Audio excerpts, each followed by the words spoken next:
Počujeme sa, Roman? Ešte raz? Počujeme sa, halo, halo? Áno, počujeme sa. Dobre. Ako sa vám darí na dnešnom preteku? Dnešný pretek, akože počasie sa nám vydarilo, prestalo pršať vlastne, takže terén je už nie tak premočený, takže dobre sa chodí. Trať je dosť náročne postavená, ale to sme tu zvyknutí, pretože tu na predseda tohto klubu vlastne zvykne postaviť takú náročnejšiu trať, kde naozaj sa dá presvičiť tie vzdialenosti, technika, strieľanie hore kopcom, dole kopcom. Takže naozaj dosť náročná, ale na to sme zvyknutí tu. Mohli by ste nám predstaviť túto kušu, aké značky vlastne, aká optika je na nej?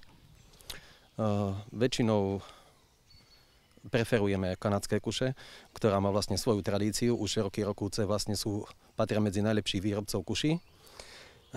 Toto je kuša Excalibur Eclipse, ktorá sa dá používať aj na poľovné účely, ale u nás je to vlastne zakázané zákonom, ktorý neumožňuje strieľať poľovníckym spôsobom vlastne loviť zver.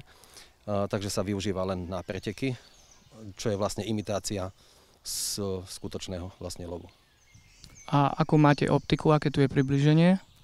Optiku používame na pretekoch, keďže sú tu dlhšie vzdialenosti, tak Meoptu, český výrobca, veľmi kvalitná vlastne optika, s priblížením okolo 12.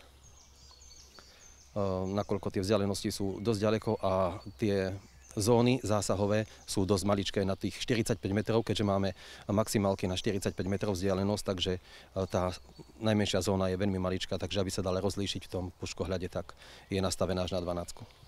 Vy konkrétne koľko rokov sa už venujete?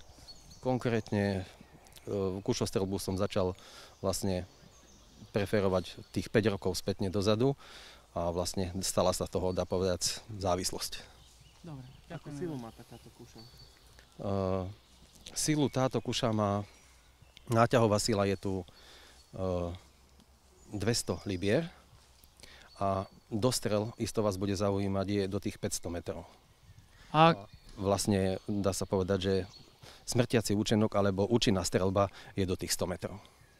Ešte by som sa spýtal poslednú otázku, ako rýchlosťou letí šíp z takéto kuše?